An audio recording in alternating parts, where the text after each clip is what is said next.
Hi there, this is Mrs. Kripe. We're going to be doing an assessment of the newborn today.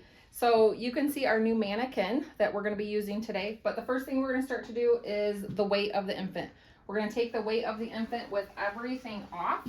This is the best accurate way. Before you do that, you want to make sure you tare or zero your weight and scale. After you've gotten your weight, you're going to do a length for the baby. By doing that, you're going to take the baby all the way to the top of the scale, get the head at the end of the scale where it starts to be 0.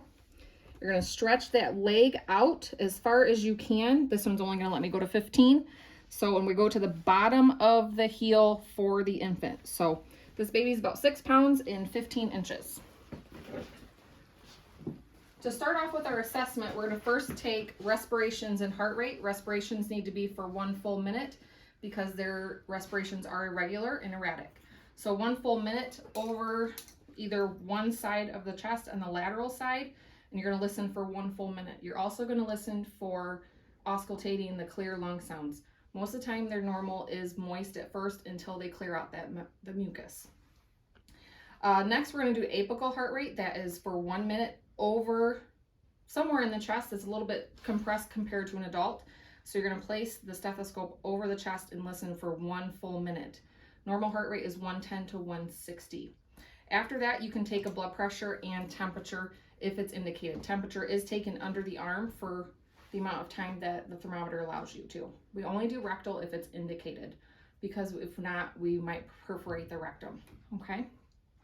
So when we do a newborn assessment, we're going to be looking at a head to toe process. So we're going to start with the head. We're going to look to see if it's symmetrical, if there's any molding or anything that has occurred that has caused the head to conform to the birth canal. We're also going to feel the head for any deformities like overriding cranial bones. We're also going to assess for the anterior and posterior fontanelle of the newborn. Is it soft, flat? Is it open? You're going to be looking for depression or even bulging fontanelles at that point. You're going to look and inspect the skin of the head for any marks or abrasions. Sometimes that will happen with a vacuum assist delivery or even a forceps delivery.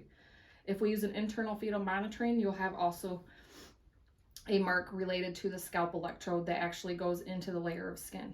Next, we're going to look at their face to see if it's symmetrical, that it's equal on both sides. Sometimes babies, their face is smushed during the birth canal and pushing process, but we're also going to look at their ears. Are they level with the eyes as well? We're also going to open their eyes and look at their sclera. Their sclera should be white and clear. They should have no opacity over the pupils. That means there's some issues that need to be investigated, okay? You're going to also look for any type of discharge at birth or even your shift assessments. This is also applying to your shift assessment, just not when a baby is born, okay? Next, we're going to move down to the mouth. We're going to make sure they have a patent airway, okay? ABCs are always important. We're going to take a gloved finger. Mine are not gloved at this point. We're going to stick it inside the mouth and swipe it back to all the way back to the palate to make sure that's intact. And then also swipe the gum line to make sure we're not seeing any Epstein pearls. We're going to see if the infant at this point has a suck reflex. This is a good time to do that. And also you can rub their cheek to see if they have a rooting reflex at that time. You're going to look at their ears to see if there's any deformities on the outside or even pitting on the outside of the ear. Next, we're going to go down to the clavicles. We're going to feel and palpate to make sure the clavicles are not broken and that they're equal. Sometimes a broken clavicle can cause a pneumothorax in a newborn. So we're going to assess that along with the respiration rate.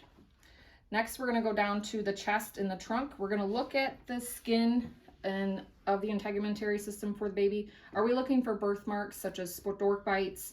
Sometimes we'll see those over the nape of the neck, a little bit of pinkish or red discoloring, or even over the face. Any moles or any other birthmarks.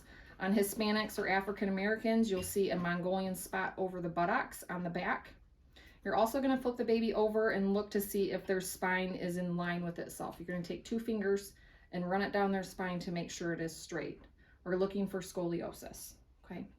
We're also looking at to see if there's any pilonidal cyst that might even indicate some spina bifida, or if the whole canal is open. You might see a little tuft of hair there too as well, but you're going to actually open that to make sure there's no pilonidal cyst as well. While the baby is in the prone position, you're going to let them turn their head to the side, but you're also going to extend their legs back to make sure these butt creases are symmetrical. By doing so, you're gonna make sure we don't have any hip dysplasia as well. We can turn them back over to their back. You're gonna look at how they're moving and reacting to the environment. With the umbilical cord, you're gonna take the umbilical cord in your hand, and you can see that there's 3 vessels in here. You have 2 arteries under my fingernail and 1 vein. You can open those up by just rubbing your fingernail over the umbilical cord. We're gonna listen for bowel sounds at this time as well. You can also do that when you do your heart and lung assessment. Listen for bowel sounds. You'll listen to all 4 quadrants. Again, the baby is a compressed little person, so you just have to decrease the amount of times you move. You still have to listen to all 4 quadrants, okay? You will hear a tinkling sound or absent sounds right after birth, okay? Next, we're going to be assessing the hips for any dislocation. So we're going to take the hips in our hands, and we're going to take it and push it towards their chest and roll it down into the out. And you're going to feel for any clicks or any changes in movement, and you'll feel those or hear those as well, okay? You're going to also look at the bottoms of their feet for creases and inspect their skin for any vernix, caseosa, and lanugo. So if they have that furry little skin over their back, you're going to looking for that hair decrease there as well. You also, for little girls, you want to assess the genitalia. Genitalia, the labia majora will cover the minora the more term they are. The less term or more preterm they are, the majora will not cover, and the minora are going to be protruding out. Okay, sometimes little girls have swelling and edema, or even something called a pseudomenses where they have some pinkish type discharge. Okay. For little boys, we are going to be assessing to make sure their testes have descended. We're also going to look at the rugae, the creases on this scrotum itself. Some baby boys are born with some swelling to the scrotum, and that's due to the pressure of the uterine contractions on the testicles itself as it pushes the baby down. Okay, so that some of that swelling is somewhat normal. That does decrease, and you also want to make sure that the penis does not have a hypospatus or an epispatus. So the urinary meatus should be at the tip of the opening of the penis, not above or below. Hypospatus is below, okay? So to test for the testes inside the sac, we're gonna pull down some of that skin and push those down, and you're gonna feel like for a little marble inside, okay? They feel like little marbles that will move around. They should be easily moved. Sometimes the more preterm they are, they'll be more in the inguinal sac up here into the pelvis. Sometimes you have to push them down to get them to come through, okay? So you're gonna assess for that. Any abnormalities, you're gonna be notifying your provider, okay? So that is your head to toe assessment on a newborn. Now I'm gonna show you how to do the measurements. You're gonna take a measuring tape that's provided to you at clinical or your facility. First, we're gonna measure the head. This is going around the widest part of their head and over their eyebrows. And we're gonna take this across, and you can see 0 is right here with that yellow line. And we're gonna go across here to 12, and this is lining up with 12, so we have a 12-inch head, which is fairly normal, really average. On average, their head is the largest, and then it goes down by inches. So if this is a 12-inch head, this is probably an 11-inch chest, which it is. On average, they will decrease in inches as you go down. We're also gonna assess for the abdomen as well. If there's any complications, this is an indicator to provide a baseline. So if a baby comes distended abdominally, we're also going to see that, and we can use this as a measurement and an assessment, okay? Next, we're going to do a gestational age. So if you can hand me that sheet, please, the bottom one. This is called your Ballard score. So when we do a Ballard score, it's going to actually help you determine your gestational age, okay? So we want to do that after delivery, typically before 24 hours, okay? So by doing that, first we're going to inspect and look, how are they in their environment without doing anything to them? Are they flexing their extremities, so bringing them up, or are they flat in tone? And you're going to score it based on the little pictograms that you have for your Ballard score, okay? So we've already looked at posture. We're going to look at the posture first. Baby is flexed. Next, we're going to look at the square window. We're going to take the wrist of the baby, and we're going to try pushing it down towards the forearm. And it's the angle of the window that you achieve, okay? The more term they are, the less flexibility that you'll have. You'll have a bigger angle. Or, sorry, I did that backwards. The more term they are, less of an angle that you have. More preterm, they're going to be greater angle, more of a 90 or even higher than that, Okay, so you're assessing the angle that you have between the hand and the forearm. You're not pushing it forcefully, you're just letting it go naturally until you feel resistance. Okay, next we're going to look for arm recoil. We're going to take the arms down, hold them, and let go of them. Do they recoil, come back up towards their head, or do they stay flat on the bed? Okay, you're going to assess what degree of arm recoil that they have. Next, we're going to look at the popliteal angle. We're going to take the leg of the newborn, place the thigh to the abdomen. We're going to hold that there, and then we're going to take the leg and push it back towards their head. You're looking at the angle here. This is the popliteal angle. What angle are you getting?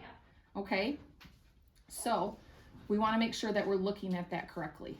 And you're going to have the pictogram with you to compare your angles to, okay?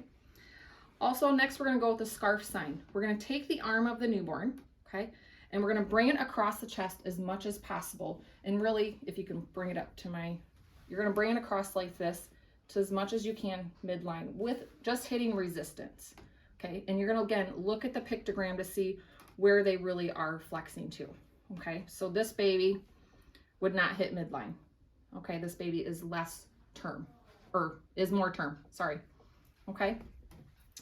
And then we're going to do the heel to ear sign. We're going to just take this leg and push it back far as we can to the ear of the newborn. What is their flexibility like? And you're just going to look at the pictogram and compare it to that. Again, you're not forcefully doing it, you're waiting for resistance, okay?